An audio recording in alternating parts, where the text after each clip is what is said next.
It was the middle of my shift at McDonald's, and the restaurant was unusually quiet for a Saturday night. The night shift at the drive-thru can be monotonous, but it's usually predictable.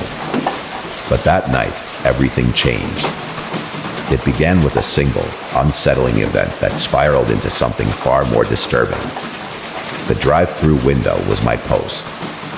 I had just finished taking an order from a customer and was about to close the window when I saw something unusual, a figure standing by the dumpster in the alley behind the restaurant. It was hard to make out details in the dim light, but the silhouette seemed to be watching me. I shrugged it off, figuring it was just someone loitering or maybe a drunk trying to find a place to sleep. But then, as I was about to turn away, I noticed the figure moving closer. I felt a chill run down my spine. It was just after midnight, and the restaurant was deserted except for me and my shift manager, who was busy in the back office. I felt an uneasy urge to keep an eye on the figure, so I kept the drive-thru window slightly open. I saw the figure getting closer to the window, and my nerves were on edge. I decided to call my manager for backup, but the phone line was strangely dead. Panic set in as I realized that something was wrong. The figure, now closer, seemed to be pacing back and forth, its movements erratic. Just as I was about to reach for the store's emergency phone, the figure approached the drive-thru window. It was a man, dirty and disheveled. His eyes were wild, and his gaze was fixated on me. He asked for a large coffee, his voice shaky and uneven. I tried to remain calm and took his order, but my hands were trembling as I prepared the coffee. When I handed the coffee out through the window, he reached out but didn't immediately take it. Instead, he looked directly into my eyes, his expression unreadable. I tried to shut the window, but he put his hand against it, blocking it from closing. My heart raced as I struggled to push the window shut. In a moment of sheer terror, I saw his hand clutching something, a knife, barely visible in the dim light. He started shouting, demanding money, and saying he needed help. I could barely hear him over the pounding of my own heart. I backed away, frantically searching for anything I could use to defend myself. In the chaos, I heard my manager's footsteps approaching. The man noticed him and immediately backed away, disappearing into the darkness. My manager arrived, his face a mask of concern and confusion. I told him everything, and he immediately called the police. It turned out that the man had a history of violent behavior and had recently escaped from a nearby mental health facility. The police found him later that night, hiding in a nearby park. He had been looking for a place to hide and had chosen the McDonald's drive-thru window as his entry point. That night left me shaken and alert. The thought that someone so dangerous could have been so close, trying to force his way inside, was terrifying. The drive-thru window, once a mundane part of my job, became a chilling reminder of how vulnerable we can be. The fear of being watched, the sudden intrusion, and the realization that someone with harmful intentions was right outside. It was a night I would never forget.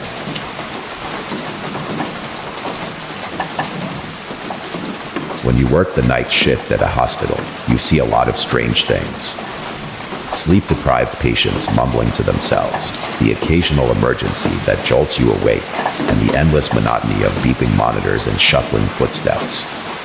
I've been a nurse for almost a decade, but nothing asterisk could have prepared me for what happened that night in the ICU.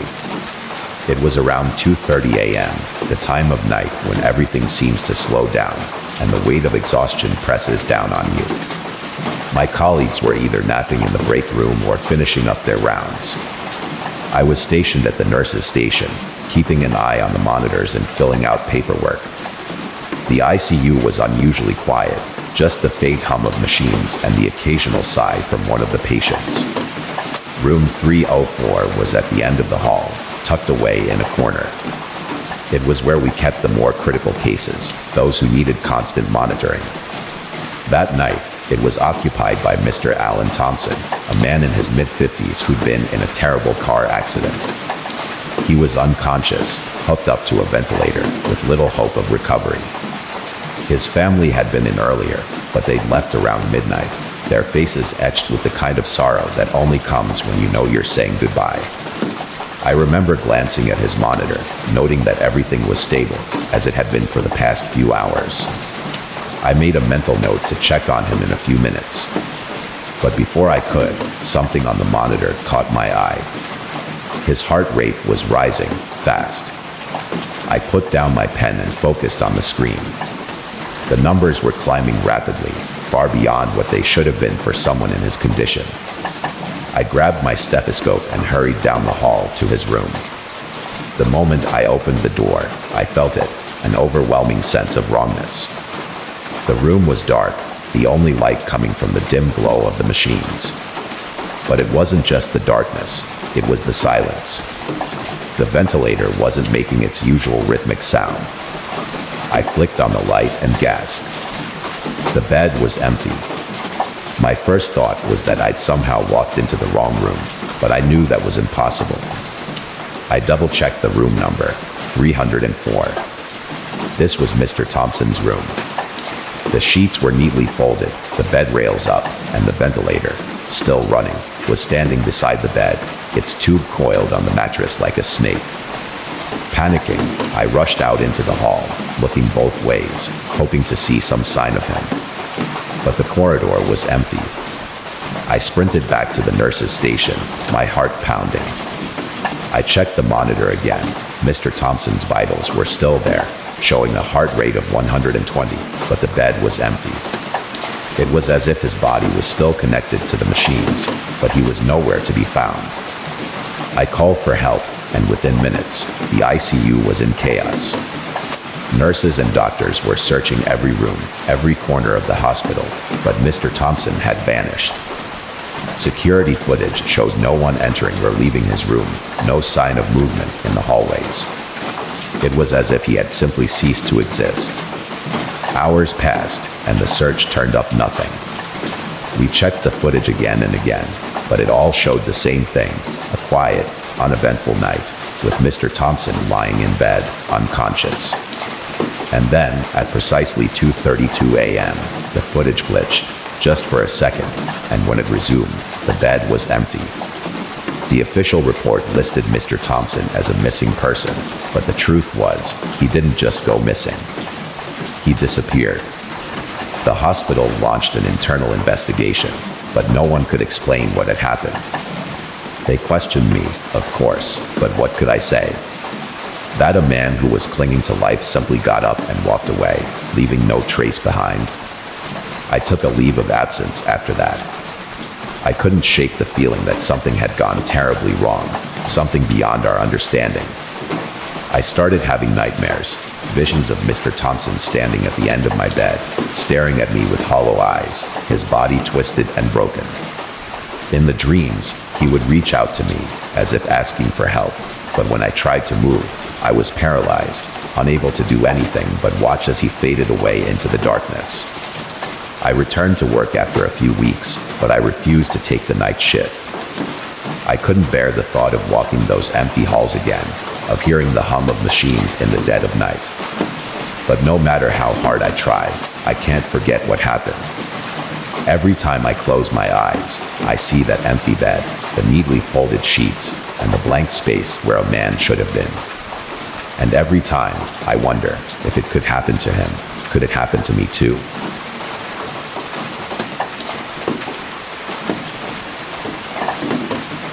I've been working as a delivery driver for almost a decade. It's not a glamorous job, but it pays the bills. I'm used to the odd hours, the lonely roads, and the occasional strange encounter with customers. But nothing, absolutely nothing, could have prepared me for what happened on that night. The night I made my last delivery. It was a Tuesday, just after 10 p.m. The night was unusually quiet, the kind of quiet that makes you feel like the world is holding its breath. I was almost done with my shift and the app pinged with one last delivery. The address was out in the countryside, a good 30 minutes from the city. I hesitated for a moment, considering ignoring it, but I figured I might as well take it and head home afterward. As I drove out of the city, the streets gave way to winding country roads. The sky was overcast, blocking out the moon and stars, and the only light came from my headlights cutting through the darkness. The deeper I drove, the more isolated it felt, with nothing but empty fields and the occasional rundown barn. Finally, I reached the address, a small, old house sitting alone at the end of a long dirt driveway. The house was dark, not a single light on inside, and there were no cars in sight. I double-checked the address on my phone to make sure I had the right place. The app confirmed it. I even checked the delivery notes, but there was nothing, just the usual instructions: leave at the door. I pulled up to the house, killed the engine, and sat there for a moment, staring at the darkened windows. Something felt off. I couldn't put my finger on it, but the air was thick with unease. I shrugged it off, grabbed the food, and headed up the creaky steps to the front door.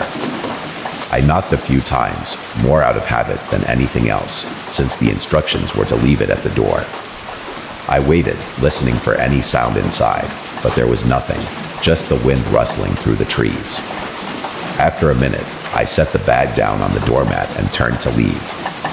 That's when I heard it, the faint sound of a child laughing. I froze, my heart skipping a beat. The sound was so soft, I almost thought I imagined it. I turned back to the door, listening carefully. There it was again, a light, airy giggle, like a little girl playing a game. But the house was dark, empty. I knocked again, harder this time, and called out, "Hello? Anyone home?" Silence. I was about to head back to my car when the front door creaked open, just a few inches, but enough to make my skin crawl. I hadn't heard any footsteps, hadn't seen any movement behind the door. It just opened, as if it had been waiting for me. I took a step back, every instinct screaming at me to get out of there, but curiosity got the better of me. I peered inside, squinting into the darkness. The house smelled old, like dust and mildew, and the air was cold, much colder than it should have been on a summer night. I couldn't see much beyond the narrow entryway, just shadows and the vague outline of furniture. "Hello?" I called out again, but my voice sounded small, swallowed by the darkness.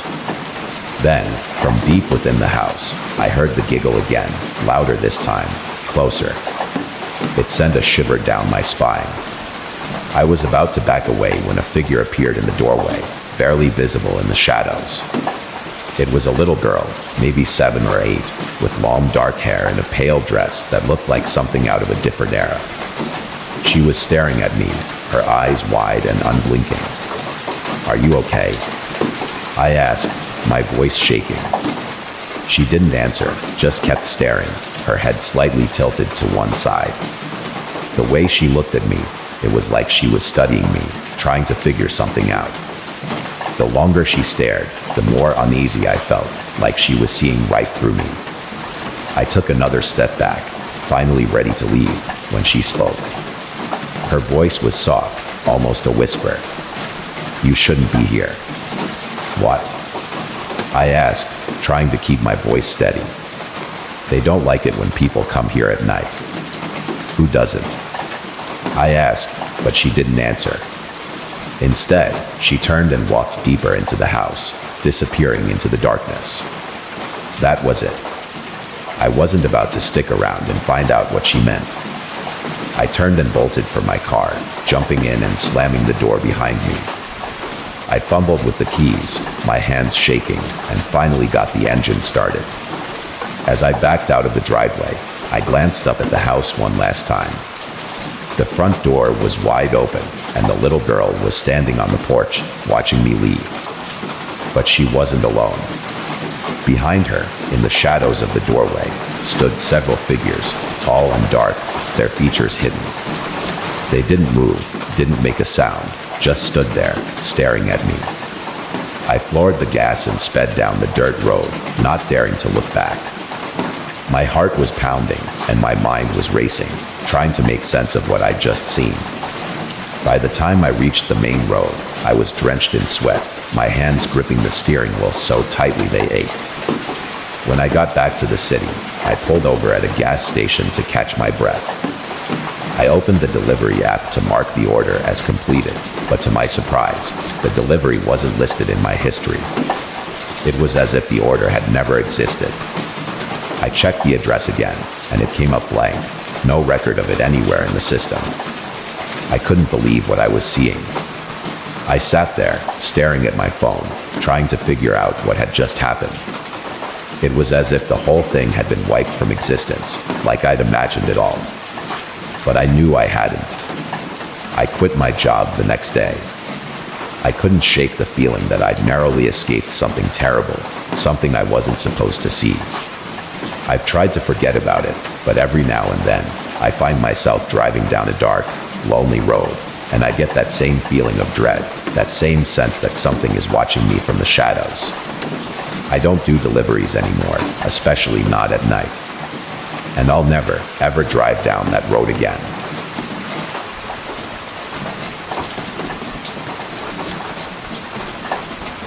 I've always been a light sleeper, which is why I took the night shift at a small-town 911 dispatch center. The quiet nights suited me, with only the occasional call breaking the stillness. Most nights were uneventful, someone reporting a raccoon in their trash, a fender bender, or the rare medical emergency. But last month, something happened that still makes my skin crawl. It was a Thursday, just after 2 a.m., and the town was asleep. I was halfway through my shift, sipping lukewarm coffee and listening to the hum of the overhead lights. My computer screens showed the usual maps of the town, emergency contacts, and call logs. Everything was normal. Then the phone rang. 911, what's your emergency? I asked, my voice steady and professional. There was no answer. Just silence. Hello? Is anyone there? I tried again, thinking it might be a bad connection. I waited, listening closely, but there was nothing. No static, no background noise, just a dead, empty silence. I was about to hang up when I heard it, a faint, barely audible breath on the other end of the line. Hello? If you can hear me, please say something or make a noise, I urged, straining to catch any sound. The breathing continued, slow and steady, like someone was on the other end, just listening. It was unsettling, but not entirely uncommon. Sometimes, people call and panic, unable to speak. I've dealt with those calls before, so I kept trying. If you're in danger, please tap the phone or make any sound you can. Nothing. Just that quiet, rhythmic breathing. I decided to trace the call to see if I could send help. I typed in the command, expecting it to be a routine task, but when the location popped up on my screen, my stomach dropped. The call was coming from 114 Redwood Lane, my own address. I stared at the screen, unable to comprehend what I was seeing. My first thought was that the system had glitched. It wasn't possible. I was alone in the dispatch center, miles away from home. But the more I stared, the more real it became. The call was definitely coming from my house. A cold sweat broke out on my forehead, and my hand trembled as I picked up the phone again. Who is this? I demanded, trying to keep my voice from shaking. The breathing on the other end of the line stopped. There was a long pause, and then, in a low, whispery voice, I heard a single word. Help. It was my voice. I dropped the phone, my heart pounding in my chest. It wasn't just someone who sounded like me, it was me. The exact same tone, the same inflection, like I was hearing a recording of myself. But it wasn't a recording. It was live. I stood up, knocking my chair over as I backed away from the console.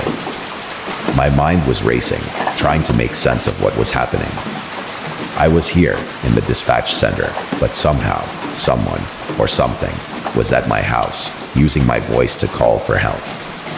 I grabbed my keys and bolted out of the building. I didn't think about calling for backup or notifying the police. I just knew I had to get home, had to find out what was going on. The drive was a blur, the dark streets passing by in a haze as my headlights cut through the night. When I finally reached my house, I sat in the driveway for a moment, staring at the dark windows. Everything looked normal. No lights on, no signs of forced entry. But I could feel it, deep in my gut, that something was wrong. I took a deep breath and got out of the car. The night was eerily quiet, the kind of silence that presses down on you, makes you feel like you're being watched. I walked up to the front door, my hand trembling as I inserted the key into the lock. The door creaked open, and I stepped inside. The house was cold, colder than it should have been for a summer night. I flipped on the lights, and they flickered weakly before settling into a dim, yellowish glow. Everything was exactly as I'd left it, my jacket draped over the chair, dishes in the sink, the faint smell of coffee lingering in the air. But it felt wrong. Like I was walking into a stranger's home that looked exactly like mine. I moved cautiously through the rooms, checking every corner, every shadow. Nothing was out of place. No signs of anyone else being there. But the feeling of unease only grew stronger. Finally, I reached my bedroom. The door was slightly ajar, just as I'd left it. I pushed it open, and the moment I stepped inside, I felt it, an overwhelming sense of dread, like I was being smothered by a thick, invisible blanket. I looked around, my eyes scanning every inch of the room, but it was empty. Then my phone rang. I pulled it out of my pocket, my hands shaking. The caller ID showed the dispatch center. Confused, I answered it. Hello? There was no response, just silence. But this time, the silence was different. It was heavy, oppressive, like the air itself was holding its breath. And then I heard it, the same faint, steady breathing from earlier. Only now, it was louder, clearer. It was coming from inside the room. I spun around, my heart hammering in my chest, but there was no one there. The room was empty. But the breathing continued, louder and louder, until it filled the entire room, surrounding me, suffocating me. I dropped the phone and ran, bolting out of the house and into my car. I didn't stop until I reached the police station, where I burst in, out of breath and terrified. I tried to explain what had happened, but I could tell they didn't believe me. They sent a patrol car to check my house, but they found nothing. No signs of a break-in, no one hiding in the shadows. Just an empty house. I quit my job the next day. I couldn't go back to that dispatch center, couldn't bear to hear that phone ring again. I moved to a new town, far away, and tried to forget. But no matter how far I go, I can't escape the feeling that something is still out there, watching me, waiting. And every time the phone rings in the middle of the night, I can't help but wonder, what if it's me on the other end of the line?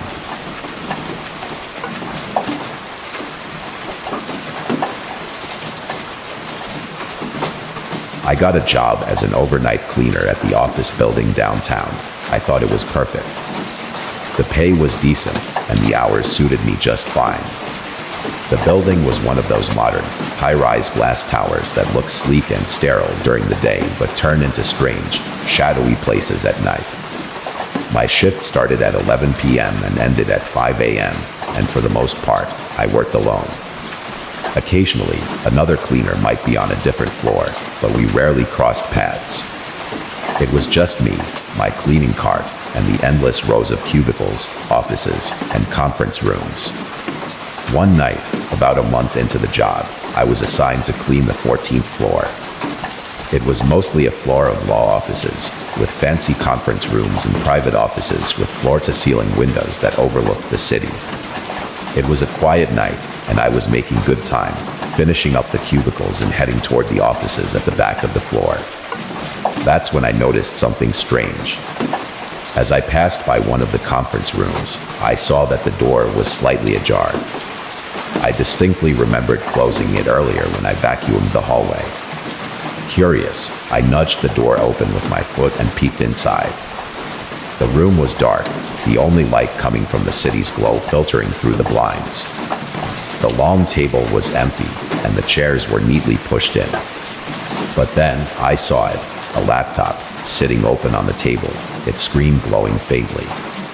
I could see the outline of the keyboard, and the screen was on, displaying what looked like a video chat window. But there was no one in the room. The laptop definitely hadn't been there earlier, and I was certain no one had come up after me. I stepped into the room, feeling a bit uneasy.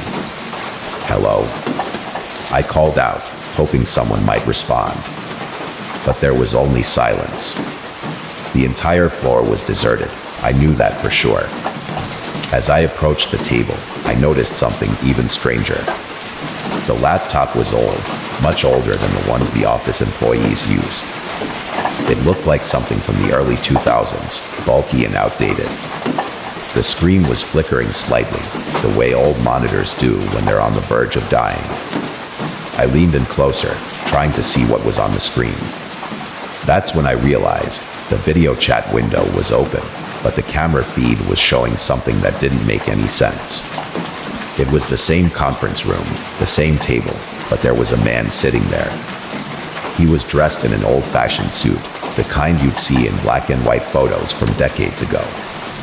His hair was slicked back, and he was staring directly into the camera, his expression blank. My first instinct was to look around, to make sure I was really alone in the room. I glanced at the chairs, all empty, and then back at the screen. The man was still there, staring at me, or at least, staring through the camera as if he could see me. I stepped back, my heart pounding. This had to be some kind of prank, right? Someone messing with me, trying to scare the new guy. But the more I looked at the screen, the more I felt a deep, unsettling dread in my gut. There was something off about the way the man was sitting, the way he was staring, almost like he wasn't really looking at the camera, but at me. Then, without warning, he moved. He leaned forward slightly, as if he was trying to get a better look at me. His expression didn't change, still that same blank, the motionless stare, but his eyes seemed to narrow, as if he was focusing in on me. I backed out of the room, nearly tripping over one of the chairs, and slammed the door shut behind me. My heart was racing, my skin crawling with fear. I grabbed my cleaning cart and moved as fast as I could down the hallway, not bothering to finish the rest of the offices. But as I reached the elevator, I heard it, the faint sound of a door creaking open behind me. I turned around, and there, at the end of the hall, the door to the conference room was slowly swinging open. The light from the laptop screen cast an eerie glow into the hallway, and I could see the outline of the table, empty, except for the glowing screen. I didn't wait to see what would happen next. I jabbed the elevator button repeatedly, my breath coming in short, panicked gasps. The elevator seemed to take forever, but finally, the doors slid open, and I rushed inside, punching the button for the ground floor. As the doors closed, I caught one last glimpse of the hallway. The conference room door was fully open now, and the light from the laptop flickered ominously, casting long shadows down the corridor. The elevator ride down felt like an eternity. When I finally reached the lobby, I practically ran out of the building, not stopping until I was safely in my car. I sat there for a while, trying to calm down, trying to convince myself that it was just a trick of the light, a prank by one of the other cleaners, or maybe even my mind playing tricks on me after too many sleepless nights. But deep down, I knew something was wrong. The man on that screen, he wasn't just some recording or video call. I don't know what he was, but I felt like he was watching me, that somehow he knew I was there. I never went back to that building. I quit the next day, didn't even bother to pick up my last paycheck. Some things just aren't worth the risk.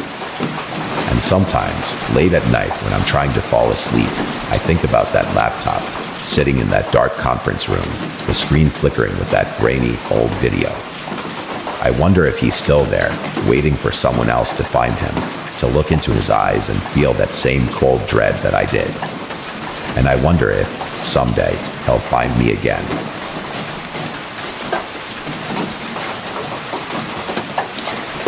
I've always been an outdoor person. Camping, hiking, fishing, I've done it all. There's something about being out in the wilderness, away from the noise of the city, that clears your mind and makes you feel alive. But after what happened last fall, I haven't been able to set foot in the woods again. It was a long weekend, and I decided to take a solo camping trip to one of my favorite spots, a secluded area deep in the national forest, miles away from the nearest town. The place was perfect. No cell service, no other campers, just me and nature. I'd camped there a few times before and knew the area well, so I wasn't worried about being on my own. I arrived in the late afternoon, parked my truck at the trailhead, and hiked in with my gear. The trail was familiar, winding through dense trees and overgrown underbrush, leading to a small clearing beside a crystal-clear stream. It was a spot I'd always felt comfortable in, like it was my own little sanctuary. I set up camp quickly, pitching my tent near the stream and gathering wood for a fire. By the time the sun started to set, I had a cozy fire crackling away, and I was relaxing in my camp chair, sipping on a can of beer and enjoying the peaceful sounds of the forest. As dusk settled in, the forest grew quieter, the sounds of birds and insects fading into the background. The only thing I could hear was the gentle babbling of the stream and the occasional crackle of the fire. It was peaceful, almost too peaceful. That's when I first felt it, a strange sensation, like I was being watched. I chalked it up to nerves. It's easy to get spooked when you're alone in the woods, especially when night falls. But the feeling wouldn't go away. It wasn't fear, exactly, more like an instinct, a primal sense that something was out there, hidden in the trees, watching me. I scanned the tree line, looking for any signs of movement, but saw nothing. The darkness was thick, the trees casting long, impenetrable shadows. I told myself it was just my imagination, that I'd spent too many nights watching horror movies and letting my mind play tricks on me. But the feeling persisted, and it grew stronger as the night wore on. After finishing my beer, I decided to turn in early, hoping a good night's sleep would put my mind at ease. I doused the fire, zipped myself into my sleeping bag, and lay there, listening to the sounds of the forest. It was completely dark now, the only light coming from the faint glow of the moon filtering through the canopy above. I was just starting to drift off when I heard it, a rustling sound, somewhere off in the distance. It was faint at first, like something moving through the underbrush. I held my breath, listening intently, my ears straining to catch the sound again. There it was, closer this time. The sound of footsteps, deliberate and slow, like someone, or something, was walking through the woods, heading straight for my campsite. My heart started to race, adrenaline surging through my veins. I reached for my flashlight, fumbling with the switch before finally clicking it on. The beam of light cut through the darkness, illuminating the inside of my tent, but nothing outside. I listened, my breath caught in my throat, as the footsteps stopped just beyond the edge of the clearing. The silence was deafening, pressing in on me from all sides. I pointed the flashlight toward the trees, my hand trembling, but the beam only revealed dense foliage and shadowy trunks. For what felt like an eternity, I sat there, paralyzed with fear, the flashlight clutched in my hand. I could feel the presence, whatever it was, just out of sight, watching me, waiting. But then, as suddenly as it had started, the feeling began to fade. The footsteps retreated, growing fainter until they disappeared completely into the night. I didn't sleep at all that night. I stayed awake, flashlight in hand, listening for any sign that it might return. But the forest remained quiet, eerily so, as if whatever had been there had simply vanished. As soon as the first light of dawn broke through the trees, I packed up my gear and got the hell out of there. I didn't bother with breakfast or even breaking down my tent properly. I just stuffed everything into my pack and practically ran back to my truck, my nerves on edge the entire way. When I finally reached the trailhead, I threw my gear into the back of the truck, jumped in, and sped down the dirt road without looking back. It wasn't until I was miles away, back on the highway, that I started to feel the tension in my shoulders ease. I tried to rationalize what had happened. Maybe it was an animal, or even another camper who had gotten lost. But deep down, I knew it was neither of those things. I've spent enough time in the woods to know the difference between a deer and a person, and this was something else entirely. I haven't been back to that spot since. I don't know what was out there that night, watching me from the darkness, but I can still feel its eyes on me whenever I close mine. It's a sensation that haunts me, that keeps me awake at night, wondering if I'll ever truly be alone again. And now, whenever I drive past that trailhead, I can't shake the feeling that it's still out there, waiting for me to return.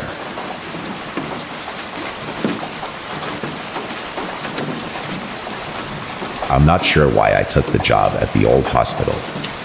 It wasn't the pay or the hours that attracted me, it was the curiosity. The place had been abandoned for nearly 2 decades before the city decided to renovate it into a new medical facility. They needed security to watch over the construction site at night, and I thought it would be an easy gig. Just sit around, do a few rounds, and make sure no one was sneaking in. The hospital had a history. People in town called it St. Mary's, but it hadn't been affiliated with any church as far as I knew. The stories that floated around were mostly urban legends, whispers of strange experiments, unethical practices, and a fire that destroyed part of the building and killed several patients. No one knew if any of it was true, but the place had an unsettling reputation. My first few nights were uneventful. The site was mostly gutted, with construction materials strewn about, half-built walls, and the lingering smell of old, damp plaster. I walked the halls with my flashlight, the beam catching dust motes in the air, and tried not to let the creepy atmosphere get to me. It was just an old building, I told myself, and there was nothing to be afraid of. But on the 4th night, something changed. It was around 3 a.m., the dead of night, when everything feels a little more eerie. I was on my usual patrol, walking through the main corridor, when I heard it, faint at first, but unmistakable. The sound of footsteps echoing down the hallway behind me. I turned around, shining my flashlight into the darkness, but saw nothing. The footsteps stopped the moment I turned, and the silence that followed was thick and oppressive.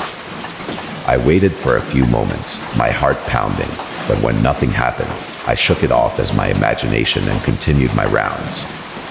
As I reached the eastern wing of the building, the part that had suffered the most damage in the fire, I noticed something strange. A door at the end of the hallway was slightly ajar, its paint peeling in the number 7 barely visible on the surface.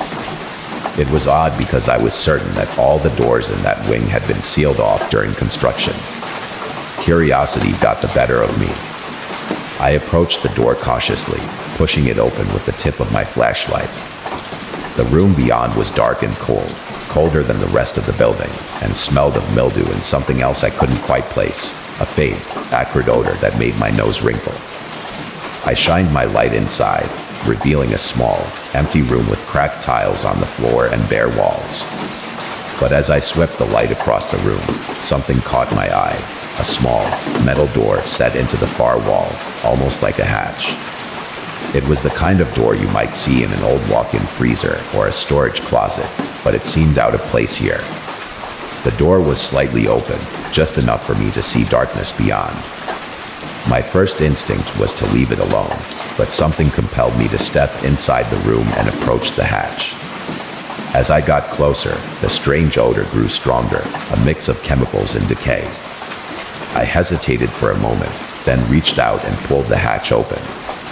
The metal groaned as it swung outward, revealing a narrow staircase descending into darkness. The sight of it sent a shiver down my spine. I hadn't seen any plans or blueprints indicating there was a basement in this part of the building, and yet here it was, a hidden staircase leading who knew where. My flashlight barely pierced the darkness below, but I could make out the faint outline of more steps leading down. Against my better judgment, I started down the stairs, one hand on the rail, the other gripping the flashlight tightly. Each step echoed off the walls, the sound magnified in the narrow space. As I descended, the air grew colder and the smell more pungent. The staircase seemed to go on forever, winding deeper and deeper into the earth. I don't know how far down I went. Maybe it was only a few stories, but it felt like miles. Finally, I reached the bottom, and my flashlight revealed a long, narrow corridor stretching out before me. The walls were lined with old, rusted pipes, and the floor was damp, the tiles slick with moisture. As I walked down the corridor, my footsteps echoing in the silence, I felt a growing sense of dread, like I was intruding somewhere I didn't belong. The corridor ended at a large, rusted door with a small, grimy window set into it. I hesitated before peering through the glass, and what I saw on the other side made my blood run cold. It was a room dimly lit by a single, flickering light bulb hanging from the ceiling. The walls were lined with old medical equipment, beds, cabinets, machines with dials and gauges that looked like they hadn't been touched in decades. But it was the figures on the beds that caught my attention. There were at least a dozen of them, covered in white sheets, lying still, almost as if they were sleeping. I couldn't see their faces, but the shapes beneath the sheets were unmistakable, human bodies, unmoving and forgotten. The sheets were stained with dark, brownish patches, and the smell, the acrid, decaying odor, was overwhelming. I stumbled back, my hand shaking as I fumbled for the door handle. I had to get out of there, but as I turned to leave, I heard it again, the footsteps, this time louder, coming from somewhere behind me. I spun around, shining my flashlight down the corridor, but saw nothing. The footsteps grew closer, echoing off the walls, as if someone, or something, was walking toward me. Panic surged through me, and I ran, bolting back up the stairs two at a time, my breath coming in ragged gasps. I didn't stop until I was back in the main corridor, the hidden staircase and the horrors below safely behind the metal door. I slammed it shut and fled the building, not bothering to look back. The next morning, I handed in my resignation.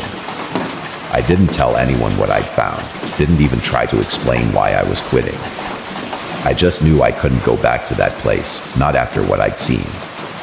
To this day, I can't shake the feeling that the hospital was hiding something dark and terrible that should have stayed buried. And I can't stop wondering, who were those figures under the sheets? And why did it feel like they were still waiting for something, or someone, to set them free?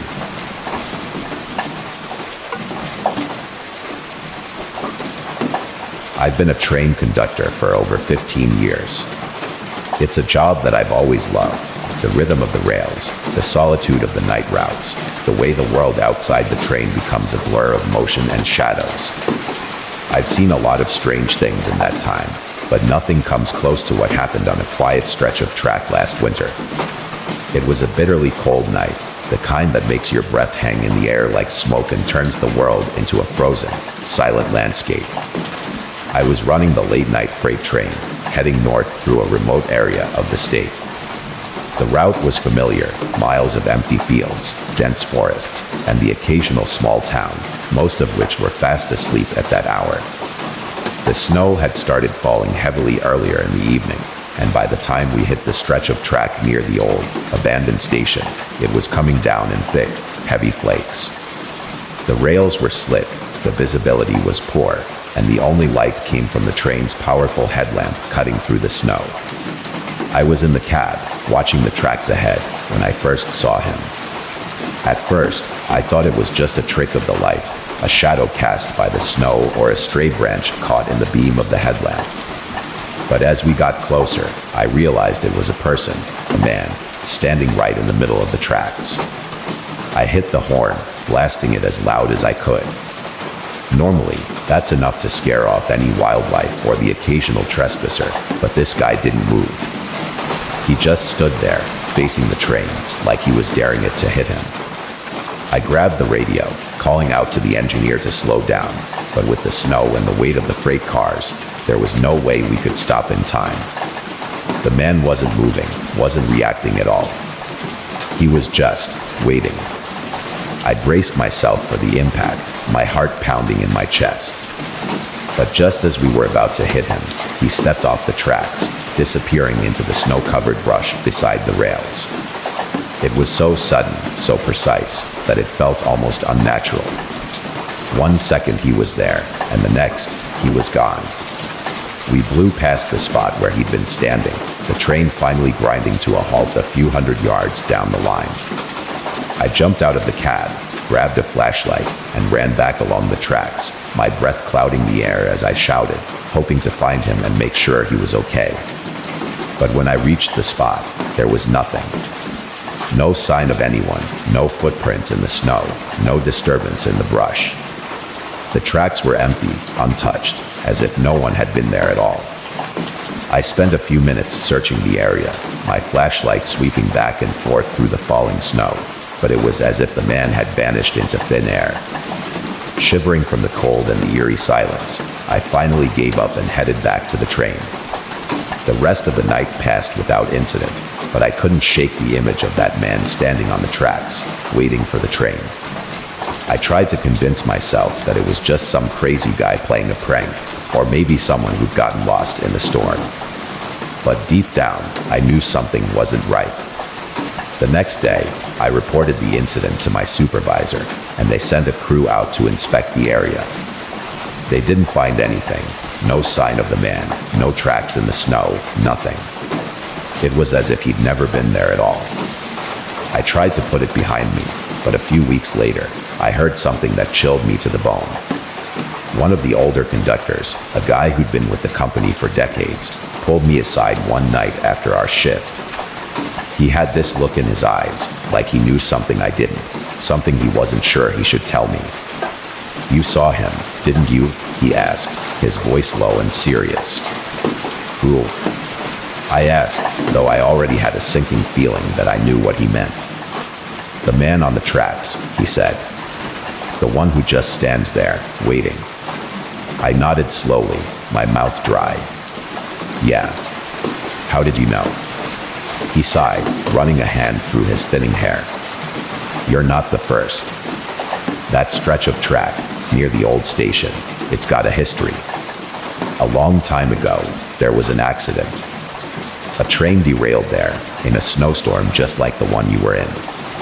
A lot of people died, including a man who was walking on the tracks, trying to get home. They never found his body. Some say he's still out there, reliving the moment he died, over and over again." I stared at him, trying to process what he was saying. It sounded like some kind of ghost story, the kind of thing you'd hear around a campfire. But the way he said it, the look in his eyes, he believed it. "What do you do if you see him again?" I asked. The old conductor shrugged. "Same thing you did. Slow down, sound the horn, and hope he steps off in time. He always does. But if you try to find him after, you won't. He's not really there. Not anymore." I didn't want to believe him, but after that night, I couldn't shake the feeling that he was right. I started dreading the late night runs, especially when the snow was falling and we were approaching that stretch of track. Every time, I'd find myself gripping the controls a little tighter, my eyes scanning the darkness for any sign of the man on the tracks. I haven't seen him again, not yet. But I know he's out there, somewhere in the snow, waiting. And if you're ever on that line, late at night, keep your eyes on the tracks. You might see him too, standing there, in the freezing cold, waiting for a train that never stops.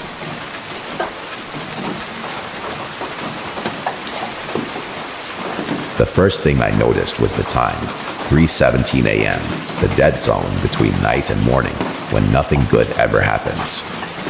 I'd been working as a delivery driver for years, covering the grave time shift that no one else wanted.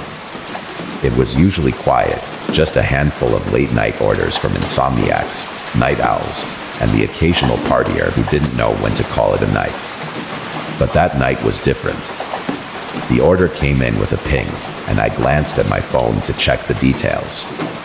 A delivery to an industrial park on the outskirts of town.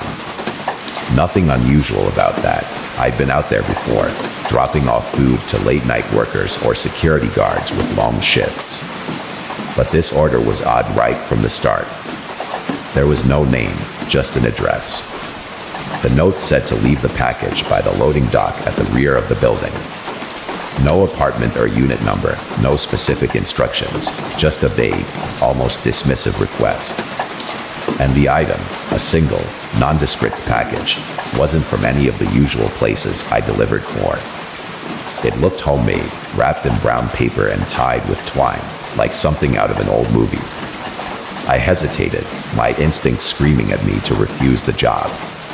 But the night was dragging, and I figured it was probably just some weird prank or a special request from someone who preferred their privacy. I grabbed the package and headed out, the GPS guiding me through the deserted streets to the edge of town. The industrial part was quiet when I arrived, the kind of silence that made you feel like you were the last person on Earth.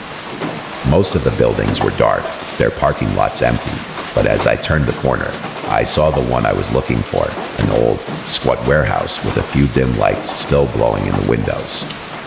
I pulled up to the loading dock at the back, the truck's headlights casting long shadows across the cracked pavement. The place looked abandoned, or at least like it hadn't seen much use in years. The metal door was rusted, and the concrete steps leading up to it were crumbling at the edges. I turned off the engine, the sudden silence pressing in around me. For a moment, I just sat there, the package on the seat beside me, staring at the door. Something about the whole situation felt off, but I couldn't put my finger on it. I grabbed the package, stepped out of the truck, and walked up to the dock. As I placed the package on the cold concrete, I noticed something strange, a faint, almost imperceptible hum coming from inside the building. It wasn't loud, more like a low vibration that you could feel in your bones rather than hear. It made the hairs on the back of my neck stand on end. I stepped back, glancing around. The night was still, the only sound the distant hum of the truck's engine cooling down. But that hum from inside the warehouse, it was getting louder. I could feel it now, a deep, resonating thrum that seemed to pulse through the air, growing in intensity. My gut told me to leave, to get in the truck and drive away, but I was frozen in place, my eyes locked on the door. Then, as suddenly as it had started, the humming stopped. The silence that followed was deafening, a void that seemed to swallow everything around me. I took a step back, my breath coming in shallow gasps, when the door to the warehouse creaked open. Just a crack, but enough for a sliver of light to spill out onto the dock. I stared at it, waiting, half expecting someone to step out, but no one did. The door just hung there, slightly open, like an invitation or a threat, I wasn't sure which. A cold sweat broke out on my forehead. This wasn't normal, wasn't right. I backed away slowly, not taking my eyes off the door. I was almost to the truck when I heard it, a voice, faint and distorted, coming from inside the warehouse. Hello? Is someone there? It sounded distant, like it was coming from far down a hallway or from another room. But there was something wrong with the way it echoed, like it was being played through an old, crackling speaker. The voice didn't sound entirely human. I didn't answer. I couldn't. Every instinct was screaming at me to run, to get out of there, but my feet felt rooted to the spot. The voice came again, this time a little louder, a little more insistent. Please. I need help. That did it. I turned and bolted for the truck, my heart pounding in my chest. I jumped in, started the engine, and slammed it into reverse, not caring if I hit anything on the way out. The tires screeched as I backed out of the dock, the headlights casting wild, swinging shadows across the warehouse. As I sped away, I glanced in the rearview mirror, half expecting to see someone, or something, standing in the doorway, but there was nothing. Just the dark outline of the building, growing smaller as I put more distance between us. I didn't stop until I was miles away, back in the relative safety of the city streets. I pulled over, my hands shaking so badly I could barely keep hold of the steering wheel. I sat there for a long time, trying to catch my breath, trying to convince myself that what had just happened wasn't real. But I knew it was. And I knew I'd never forget that voice, that terrible, distorted plea for help. The next morning, I called my boss and quit. I didn't give a reason, and he didn't ask. I'm not sure what was in that package, or who, or what was waiting for it in that warehouse, but I never want to find out. I don't deliver anything anymore, and I don't go near the industrial park, especially not at night. I've heard stories since then, whispers of strange happenings, of people going missing in the area, of abandoned buildings that shouldn't be there. And sometimes, late at night, I wonder if anyone else has made that same midnight delivery, and if they ever came back.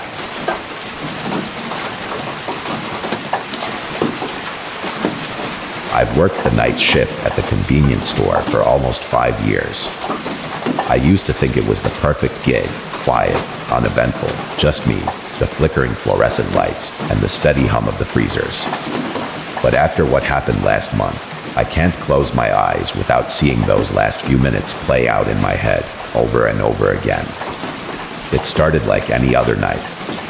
It was just after midnight, and I was about to settle into my routine. The store was empty, except for the occasional customer stopping by for cigarettes or gas. I remember looking at the security monitor mounted above the register, watching the feed from the 4 cameras that covered the parking lot, the entrance, the aisles, and the back of the store. Everything was still, eerily still. That's when I noticed something odd. On the monitor, a car pulled into the lot, headlights off. It was an old sedan, nothing fancy, just your run-of-the-mill vehicle. The driver got out, a man in his late 30s, dressed in a black hoodie and jeans. He moved like he was in a hurry, but not in a way that set off any alarms in my head. He entered the store, his face obscured by the hood, and walked straight past me towards the back, where we kept the drinks. Nothing unusual about that, right? But then I glanced back at the monitor. The man was still in his car. I blinked, rubbed my eyes, and looked again. The feed showed him sitting there, in the driver's seat, motionless. But when I turned around, I could see him, or at least someone dressed exactly like him, standing in the drinks aisle. My heart started to race. I glanced back and forth between the monitor and the aisle, unable to make sense of what I was seeing. It wasn't possible. Was it a glitch? Was my mind playing tricks on me after so many sleepless nights? Trying to shake it off, I decided to confront the man. I stepped out from behind the counter and walked toward the drinks aisle. As I rounded the corner, he was gone. Vanished. I rushed back to the counter and looked at the monitor again. The car was still there, but the driver's seat was empty. Suddenly, the door chime rang as someone entered the store. I whipped my head around, but there was no one there. The door hadn't moved. The sound was unmistakable, but I was alone. I could feel my pulse pounding in my ears, every instinct telling me to leave, but I forced myself to stay put. I needed to know what was happening. I pulled out my phone and started recording, capturing the empty store, the stillness, the eerie quiet that had settled over everything. I decided to check the back room where we kept our stock. As I opened the door, the lights inside flickered, casting long, shifting shadows. The room was freezing, far colder than it should have been, like someone had left the freezer door open. But that wasn't possible. I hadn't been back there in hours. And then I heard it, a low, almost imperceptible hum, coming from the corner of the room where the security system was housed. I slowly approached the panel, phone still recording, when I noticed something that made my blood run cold. The timestamp on the monitor, on all 4 screens, was wrong. It was ahead by exactly 20 minutes. But when I checked my phone, the time was correct. I stared at the discrepancy, trying to figure out how it was even possible. The feed wasn't just off, it was showing me something that hadn't happened yet. I watched in horror as the screens flickered again, and I saw myself, standing right there in the back room, staring at the monitors, just like I was doing at that very moment. Only, in the feed, I wasn't alone. There was someone standing behind me, someone in a black hoodie. I spun around, but there was no one there. I looked back at the screen, and the figure was gone. My doppelganger, too, had vanished. But then, as I continued to watch, something even stranger happened. The store lights went out on the feed, plunging everything into darkness. Then, a minute later, they flicked back on, and the store was empty again, as if nothing had happened.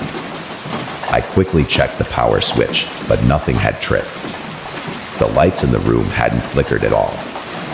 My hands were trembling as I replayed the footage on my phone. It showed everything I'd seen: the empty store, the timestamp, the flickering lights, but the figure in the hoodie was missing. There was no one behind me in the video. I wasn't even in the back room at the time when the monitor showed me standing there. I felt the world closing in on me, the walls pressing tighter as the air grew colder. I don't remember much after that, just the overwhelming need to get out. I left the store and drove home, but those missing 20 minutes have haunted me ever since. I've checked the store's security footage 100 times, and every time, it's different. Sometimes, I'm there. Sometimes, I'm not. Sometimes, there's someone else entirely, someone who shouldn't be there, someone who doesn't exist. I quit the job the next day. I can't explain what happened, and no one believes me when I tell them. They say it's stress, exhaustion, maybe even a psychotic break. But I know what I saw. I've tried to move on, but every night, I dream about that store. I dream about those 20 minutes that shouldn't exist, and I wake up drenched in sweat, with the feeling that something followed me home. Whatever happened that night, it wasn't natural. It wasn't something that should have been possible. But it happened, and I'm terrified that one day, I'll look at the clock, and those missing minutes will finally catch up with me.